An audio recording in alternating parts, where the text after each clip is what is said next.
រាសីមនុស្សដែលកើតចំឆ្នាំម្សាញ់នៅក្នុងខែ11ខែវិច្ឆិកាខាងមុខនេះគឺមើលឃើញថាមានលក្ខណៈធ្លាក់ចុះហើយគាត់នឹងជួបបញ្ហាទៅលើសុខភាពការរាំងស្ទះក្នុងការងារនិងបញ្ហាជាច្រើនក៏ប៉ុន្តែនៅក្នុងនោះគាត់អាចនឹងថាមានបុណ្យចាំជួយដោះស្រាយរាល់បញ្ហាគាត់ដែលកើតឡើងក៏ប៉ុន្តែរឿងសុខភាពមួយបងប្អូនគួរតែប្រយ័ត្នបំផុតជាពិសេសគឺមនុស្សចាស់តែម្ដងបងប្អូនចង់ដឹងដែរទេថាមនុស្សដែលកើតឆ្នាំម្សាញ់នឹងជួបបញ្ហាអីខ្លះនៅក្នុងខែ11ខែវិច្ឆិកានេះបងប្អូនកុំភ្លេចជួយចុច Subscribe Like Share ម្នាក់មួយផងដើម្បីទទួលបាននូវវីដេអូថ្មីៗជារៀងរាល់ថ្ងៃបងប្អូនខ្ញុំសូមជម្រាបប្រាប់ថានៅក្នុងខែ11នេះសម្រាប់មនុស្សដែលកើតឆ្នាំម្សាញ់នឹងជួបនៅបញ្ហាជាច្រើនរាំងស្ទះជាច្រើនហើយលក្ខណៈឆុងរបស់គាត់ក្នុងចន្លោះ 70% ទៅកាន់ 90% អញ្ចឹងកត្តាជាច្រើនត្រូវឲ្យគាត់ប្រុងប្រយ័ត្នដូចជាសុខភាពពាក្យសម្ដីក្នុងការនិយាយស្ដីអ្នកទំនងស្នេហាក្នុងក្រុមគ្រួសារការងារមិត្តភាពនិងសុខភាពជាដើមអញ្ចឹងពេលដែលយើងជួបបញ្ហាឆុងភាគរយច្រើនអ្វីដែលយើងគួរតែធ្វើយើងគួរតែសង្កេតឲ្យច្បាស់និងធ្វើអីដោយប្រុងប្រយ័ត្នជាពិសេសនោះយើងកុំបង្កចំនួនជាមួយអ្នកដទៃមិនថាសាច់ញាតិបងប្អូនស្នេហាឬក៏មិត្តក្រុមការងារឬក៏មិត្តភាពយើងទេគួរតែជៀសវាងហើយសុខភាពនោះយើងត្រូវតែថែទាំមែនតែនហាត់បានខ្លះទៅញ៉ាំរបស់ល្អ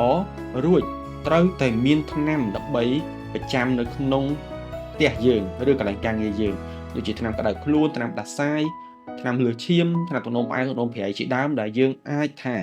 សកួរពេលដែលជំងឺយើងធ្វើទុកជាពិសេសនោះគឺជាមនុស្សចាស់តែម្ដងអញ្ចឹងម្សាញ់ធ្វើទុកជាងគេគឺជួរវ័យ30ឡើងទៅលើអញ្ចឹងបងប្អូនគួរតែប្រយ័ត្នហើយខ្ទង់20ជាងអត់អីទេបញ្ហាគាត់អាចថាជាស្កាត់តិចតួចនិងជួបនៅបញ្ហាក៏ប៉ុន្តែក៏មានអ្នកចាំដោះស្រាយគាត់ដែរដូចជាមានបុណ្យចាំមកជួយអញ្ចឹងខ្ញុំសូមជម្រាបប្រាប់ថាអំពីទស្សនវិជ្ជាការងារមនុស្សដែលកើតចំឆ្នាំម្សាញ់នៅក្នុងខែ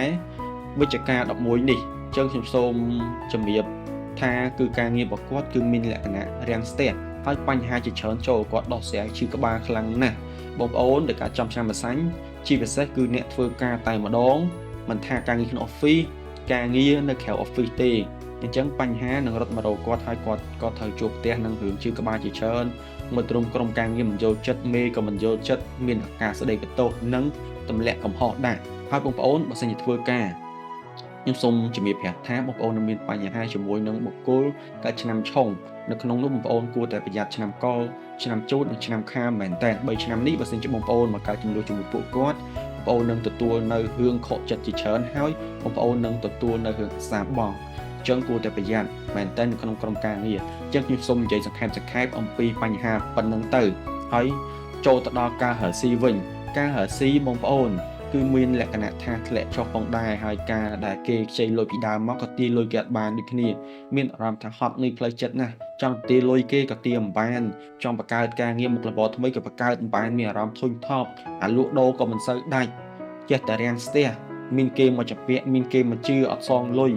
ហើយជួបតែមនុស្សចាប់នៅក្នុងចិត្តនៅក្នុងខែ11ចង់បងប្អូនគួរតែប្រយ័ត្នអញ្ចឹងរឿងទាំងអស់វាច្រើនពេកមិនដឹងតែជំរាបប្រាប់ត្រង់ណាទុកត្រង់ណាទេអញ្ចឹងមានតែជំរាបប្រាប់សរុបបែបហ្នឹងទៅហើយសម្រាប់បងប្អូនដែលទទួលបានលាភជ័យសំណាងនៅក្នុងខែ11ហ្នឹងបងប្អូនសូមត្រេកអរនឹងជីវិតខ្លួនឯងហើយកុំប្រមាថមើលងាយសោះបងប្អូនអាចនឹងថាគាត់មានឆ្នាំខែឬក៏ក្នុងហ្នឹងមានម៉ោងពេលវេលាដែលធ្វើឲ្យគាត់ហេនិងគាត់មានខែដែល support គាត់អញ្ចឹងទៅតែគាត់កើតចំខែល្អថ្ងៃល្អម៉ោងល្អអញ្ចឹងទៅអញ្ចឹងអបអរសាទរសម្រាប់មនុស្សដែលកើតចំឆ្នាំម្សាញ់មានរស័យឡើងសម្រាប់ខែឆ្នាំគាត់ support ជាមួយនឹងចូលដល់ខែកុរខែ11អញ្ចឹងគឺល្អពិសេសមែនតើហើយអំពីទស្សនវិជ្ជាទូទៅនៅក្នុងរឿងលុយកាក់វិញឃើញថារឿងលុយកាក់ដូចជាចំណាយច្រើនណាស់បងប្អូនហើយអញ្ចឹងមនុស្សដែលកើតឆ្នាំម្សាញ់មិនដឹងចំណាយខ្លះទេនៅក្នុងខែ11នេះបងប្អូនគួរតែទុកដាក់លុយកាក់នឹងឲ្យបានស្រួលបួលឃើញថាចំណាយខុសគោលដៅច្រើនហើយកម្មវិធីក៏មានច្រើនមិនដឹងថាបែងចែកលុយមកទេខ្វះខាតជូនឪពុកម្ដាយផងអាខ្វះខាតចាយខ្លួនឯងផងហើយតម្រូវត្រូវទៅកម្មវិធីទៀតហើយអាចនឹងថាមនុស្សកាលឆ្នាំម្សាញ់នេះចូលដល់ខែ11បើគ្មានលុយក្នុងកាក់ទេអាចឈានចូលទៅដល់ខ្ចីលុយគេហើយគេជពាក់លុយគេមិនសងហើយទៅខ្ចីលុយគេវិញទៀតអញ្ចឹងត្រង់ហ្នឹងបងប្អូនគួរតែប្រយ័ត្នមែនតើហើយបងប្អូននៅក្នុងមនុស្សដែលកើតចំឆ្នាំម្សាញ់នេះនៅក្នុងទស្សនវិជ្ជាក្នុងក្រុមគ្រួសារគាត់មើលឃើញថាការដែលគាត់រស់នៅជាមួយគ្នាដូចជាស្ងប់ស្ងាត់ទាំងខ្លួន ម្នាក់ទៅនោះម្នាក់ទៅនេះទៅហើយខ្លួនទៅអញ្ចឹងមើលឃើញថាជីវិតរស់នៅដូចជាឯកោបន្តិចបន្តួចហើយជាពិសេសនោះគឺការដែលខ្វះមនុស្សយល់ចិត្តតែម្ដងអញ្ចឹងគួរតែបងប្អូនដែលមានសមាជិកនៅក្នុងក្រុមគ្រួសារនៃការឆ្នាំម្សាញ់គួរតែហ៊ានយកចិត្តគ្នាតិចតួចទៅដើម្បីបង្កើតនៅភាពជិតស្និទ្ធឬក៏ហៅថាសេរីភាពសេរីសុខស្ដីចូលមកកាន់ក្រុមគ្រួសារគឺវាល្អសម្រាប់បងប្អូនទាំងអស់គ្នាទេហើយខ្ញុំសូមជម្រាបប្រាប់អំពីរឿងស្នេហាវិញគឺមើលឃើញថាមានភាពរាំងស្ទះនិងឆ្លោះគ្នាជាច្រើនក៏ប៉ុន្តែស្នេហានោះបើសិនជាបងប្អូនចេះសង្កត់ចិត្តខ្លួនឯងគឺអត់បែកបាក់គ្នាទៅណាទេនៅតែអញ្ចឹងនៅតែឆ្លោះគ្នាតិចតួចអញ្ចឹងឆ្លោះឲ្យត្រូវអញ្ចឹងទៅគាត់ថាយើងហត់នឿយបន្តិចអញ្ចឹងណាបងប្អូនហើយសម្រាប់ដៃគូស្វាមីភរិយាបើឆ្លោះគ្នាសុំគ្នាលេងអីកុំមិនសោះបងប្អូនមិនគួរទេបងប្អូនហ៊ានទៅលេងដល់ដាច់ហើយមិនងាយត្រូវវិញទេត្រូវក៏បែកគ្នាវិញដែរត្រូវហាច់បែកត្រូវបែកគឺយ៉ាប់ណាស់ហើយសម្រាប់ដៃគូស្នេហាវិញហ៊ានតែឆ្លោះគ្នាដូចជាសង្សារអញ្ចឹងអត់ចេះធ្វើចិត្តត្រជាក់រៀងខ្លួនឆៅខ្លួនគឺបែកគ្នាហើយក៏មានមនុស្សជនទី3មកយកស្នេហាយើងទៅបន្តទៀតចឹងទៅហើយសម្រាប់អ្នកដែលនៅ single បើយកដៃគូអាចថាជួបមនុស្សបងប្រាស់ហើយក្នុងខែ11ហ្នឹងអញ្ចឹងមនុស្សទាំងអស់ហ្នឹងនឹងស្រឡាញ់យើងតែខ្លួនប្រាណស្រឡាញ់តែយើងមិនដំបងទេមួយរយៈក្រោយមកក៏បែកគ្នាតទៀតអញ្ចឹងគឺស្ដាប់ទៅដូចជាមានបញ្ហាអត់ឈប់អត់ឈរតែម្ដងអញ្ចឹងមនុស្សដែលការឆ្នាំម្សាញ់គឺបែបហ្នឹងហើយសម្រាប់អំពីរឿងសុខភាពដូចខ្ញុំជំរាបប្រាប់អញ្ចឹងអ្វីដែលគ្រោះថ្នាក់បំផុតគឺកត្តាមនុស្សចាស់អាយុពី30ឆ្នាំឡើងទៅលើរហូតដល់70-80ឆ្នាំទៅគឺមានបញ្ហាខ្លាំងណាស់អំពីសុខភាពនៅក្នុងខែ11នេះគួរតែធ្វើលំហាត់ប្រាណគួរតែរៀនញ៉ាំរបស់ដែលល្អជាច្រើនហើយខ្ទង់វ័យ20ជាងអាចថាមានបញ្ហាឈឺក្បាលវិលមុខអញ្ចឹងទៅហើយអារម្មណ៍អត់ល្អអារម្មណ៍អត់ស្រឡះអញ្ចឹងគឺបែបហ្នឹងបងប្អូនដែលក្នុងខែ11បងប្អូនចង់កុំឲ្យមានបញ្ហាបងប្អូនគួរតែធ្វើតាមខ្ញុំតិចតួចទៅបងប្អូននឹងទទួលបានរឿងល្អជាច្រើនហើយបើអាចបងប្អូនគួរតែរៀបចំនៅវត្ថុមង្គលពាក់ប្រចាំខ្លួនមិនថាខ្សែកមិនថាកាន់ខ្សែដៃឬក៏វត្ថុមង្គលផ្សេងទេបងប្អូនគួរតែដាក់តាមគុណរហូតដើម្បីគេចផុតពីរឿងសោយរឿងឆុងដែលយើងមើលមិនឃើញហើយយើងសូមទាញធម៌ពលល្អចូលកាន់ជីវិតយើងអាចថាប្រើប្រាស់លេខសំណាងពណ៌សំណាងឬក៏វត្ថុមង្គលឬក៏ទិសសំណាងប្រចាំខ្លួនដែលបែរទៅទិសហេងគ្រប់យ៉ាងយើងសូមធម៌ពលហេងដើម្បីឲ្យយើងជៀសផុតពីរឿងសោយនៅក្នុងខែ11ហ្នឹងអញ្ចឹងបងប្អូនគួរតែធ្វើបន្តិចបន្តួចដើម្បីជួបនៅរឿងលៀបរឿងជ័យអញ្ចឹងបងប្អូនខ្ញុំសូមជំរាបប្រាប់អំពីលេខសំណាងបុគ្គលដែលគាត់កើតចំឆ្នាំម្សាញ់នៅក្នុងខែ11នេះបងប្អូនគួរតែប្រើប្រាស់ដែលអាចសូមទាញលៀបសំណាងមកកាន់ជីវិតបងប្អូនបានដូចជាលេខ289លេខ289គឺជាលេខដែលសូមទាញធម៌ពលហេងចូលមកកាន់ជីវិតបងប្អូនសម្រាប់អ្នកដែលកើតចំឆ្នាំម្សាញ់បងប្អូនគួរតែប្រើប្រាស់នឹងលេខនឹងទៅលើតុធ្វើការបងប្អូនយកទៅបិទលើតុធ្វើការកន្លែងរកស៊ីបិទនៅតូបលឹងលក់ដូរអញ្ចឹងទៅហើយឬក៏យើងបិទនៅលើសំបកទូរស័ព្ទយើងក៏បានដែរតាំងជា wallpaper ក្នុងទូរស័ព្ទក៏បានទិញសំបកទូរស័ព្ទថ្មីយកមកបិទក៏បានឬក៏បងប្អូនថាក្នុងខែ11ហ្នឹងមានកម្រងទៅទិញដូចជាម៉ូតូឡានថ្មីអញ្ចឹងបងប្អូនអាចកំងលេខហ្នឹងដើម្បីធ្វើឲ្យខ្លួនឯងមានហេងមានលៀបមានជ័យរហូតទៅថ្ងៃមុខអញ្ចឹងបងប្អូនរៀបចំបន្តិចបន្តួចទៅនឹងទទួលបាននូវលទ្ធផលល្អនិងសំណាងល្អចូលកាន់ជីវិតបងប្អូនហើយបងប្អូនគួរតែជៀសវាងលេខសោយផងដែរអញ្ចឹងខ្ញុំសូមជំរាបប្រាប់ថាលេខដែលត្រូវសោយបងប្អូនប្រើប្រាស់ដូចជាលេខ05ឬក៏លេខ67លេខ05លេខ7បើសិនជាបងប្អូនមានលេខទូរស័ព្ទនៅក្នុងហ្នឹងលេខកងធនាគារក្នុងហ្នឹងបងប្អូនអាចថានៅក្នុងខែ11ហ្នឹងមានបញ្ហារាំងស្ទះនិងរឿងហៅជាច្រើនដែលត្រូវដោះស្រាយអញ្ចឹងបងប្អូនគួរតែជ្រើសរើសលេខដែលនាំលៀបនាំចេញនិងសំណាងល្អមកកាន់ជីវិតបងប្អូនទៅដើម្បីធ្វើឲ្យបងប្អូនទទួលបាននៅរឿងល្អជាច្រើនចូលកាន់ជីវិតបងប្អូនអញ្ចឹងទៅហើយសម្រាប់ពណ៌សំណាងសម្រាប់មនុស្សដែលកើតចំឆ្នាំម្សាញ់នេះវិញក្នុងខែ11បងប្អូនគួរតែជ្រើសរើសពណ៌សំណាងដើម្បីធ្វើជាវត្ថុមង្គលដែលពាក់ប្រចាំកាយខ្លួនឯងប្រចាំខ្លួនឯងកាន់ខ្សែដៃបេតងខ្សែក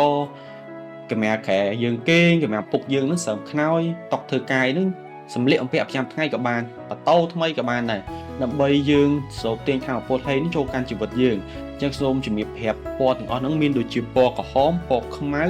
ពណ៌លឿងនិងពណ៌សអញ្ចឹងពណ៌ទាំង4ហ្នឹងគឺជាពណ៌មួយដែលតំណាងឲ្យមនុស្សដែលកើតឆ្នាំម្សាញ់គួរតែប្រើប្រាស់ជាប្រចាំថ្ងៃមិនថាសម្លៀកបំពាក់វត្ថុមង្គលឬក៏កាមេរ៉ាយើងធ្វើការទេយើងរៀបចំទៅតាមជាក់ស្ដែងទៅតិចតួចហ្នឹងទៅយើងនឹងទទួលបានផលល្អជាងមិនខានអញ្ចឹងបងប្អូនគួរតែធ្វើតាមខ្ញុំទៅដូចជាមិនអស់លុយមិនអស់កាក់អីច្រើនទេ បើយើងចង់ចំណាយទិញកម្មផ្សាយដៃហុងស៊ុយពាក់គឺយើងទិញជាវទិញមួយទៅហើយបងប្អូនបើត្រូវការខ្ញុំរៀបចំហុងស៊ុយជូនក៏បងប្អូនអាចតាក់ទងខ្ញុំបានដែរខ្ញុំនឹងរៀបចំវត្ថុមង្គលឬក៏កម្មផ្សាយដៃឬក៏អីផ្សេងទៀតដែលបងប្អូនមានតម្រូវការជាក់ស្ដែងដើម្បីឲ្យបងប្អូនទទួលបាននៅរឿងលាភនឹងជ័យហ្នឹងហើយពណ៌ដែលគួរតែជៀសវាងបងប្អូនគួរតែជៀសវាងពណ៌ត្នោតពណ៌មាសពណ៌កាឈូពណ៌ត្នោតពណ៌មាសពណ៌កាឈូគឺជាពណ៌ដែលធ្វើបងប្អូនជួបប្រទះនៅរឿងបញ្ហារាំងស្ទះជាដើមអញ្ចឹងបងប្អូនគួរតែជៀសវាងពណ៌ទាំងអស់ហ្នឹងដូចជាបងប្អូនកំពុងប្រើថ្ងៃមានពណ៌ហ្នឹងទៅបងប្អូនអាចដូរចេញទៅចាំប្រើពណ៌ខែក្រោយពណ៌ទៀតទៅដូចជាមិនត្រូវអីខាត់បងទេយើងទុកដុំទៅមិនបោះចោលទេហើយសម្រាប់អំពីទិសដែលនាំសំណាងវិញបងប្អូនដែលកើតចំឆ្នាំម្សាញ់គឺសម្រាប់ទិសដែលនាំសំណាងនាំលាភនាំជ័យដល់ការជីវិតបងប្អូនក្នុងការរកស៊ីការធ្វើការបងប្អូនគួរតែប្រើប្រាស់ទិសខាងលិចទិសនិរដីនិងទិសខាងត្បូងទិសខាងលិចទិសនិរដីទិសខាងត្បូងគឺជាទិសដែលល្អស្រូបទាញធម៌ពលហេងចូលមកកាន់ជីវិតបងប្អូនឲ្យបងប្អូនជួបនៅរឿងហេងជាច្រើនចូលកាន់ជីវិតជាទិសដែលត្រូវស្រូបទាញលុយជាទិសដែលអូសទាញលុយចូលមកកាន់ជីវិតបងប្អូនដែលអ្នករកស៊ីអញ្ចឹងទៅអ្នកធ្វើការអញ្ចឹងទៅដែលត្រូវយើងជ្រើសរើសតុកធ្វើការតុកយើងទឹកលុយតុកយើងលក់ដូរហ្នឹងបែរទៅទិសហេងទាំងអស់ហ្នឹងអញ្ចឹងបងប្អូននឹងទទួលបានលាភជ័យជាមិនខានឬក៏បងប្អូនមានលុយកាក់ចង់ទិញផ្ទះថ្មី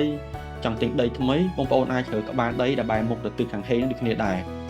ហើយសម្រាប់អំពីទិសឆុងវិញទិសឆុងសម្រាប់មនុស្សដែលកើតចំឆ្នាំម្សាញ់នៅក្នុងខែ11នេះបងប្អូនគួរតែជៀសវាងទិសខាងកើតទិសឦសាននិងទិសពីយប់ទិសខាងកើតទិសឦសានទិសពីយប់គឺជាទិសដែលអត់នាំរឿងល្អចូលកាន់ជីវិតបងប្អូនទេនឹងនាំបញ្ហារាំងស្ទះជាច្រើនឲ្យបងប្អូនឈឺក្បាលវិលមុខអត់ឡាហែបងប្អូនគួរតែជៀសវាងទៅយើងខ្ញុំសូមជំរាបប្រាប់ផងបែបហ្នឹងហើយបងប្អូនគួរតែជ្រើសរើសឥឡូវដល់ល្អពាក់វត្ថុមង្គលហុងស៊ុយកាត់ឆុងបងប្អូនជៀសវាងចំនួនបងប្អូនធ្វើខ្លួនឯងស្ងប់ស្ងាត់ដើម្បីឲ្យឆ្លងផុតខែ11នេះកុំឲ្យមានបញ្ហាចូលមកកាន់ជីវិតបងប្អូនហើយបើសិនជាបងប្អូនកំពុងតែមានបញ្ហានៅក្នុងជីវិតបងប្អូនអាចថារៀបចំហុងស៊ុយតិចទៅកាត់ឆុងតិចទៅដើម្បីទទួលបានរឿងល្អមកវិញនៅក្នុងជីវិតចឹងហើយសម្រាប់បងប្អូនដែលចង់សាកសួរខ្ញុំបានបងប្អូនអាច comment សាកសួរកម្មនេះបានឬក៏ទំនាក់ទំនងមកកាន់លេខទូរស័ព្ទខ្ញុំតហ្មងក៏បានដែរបងប្អូនអាច comment សួរសាកសួររាល់បញ្ហាទាំងអស់អញ្ចឹងជាចុងក្រោយខ្ញុំបាទសូមអរគុណសូមគោរពលា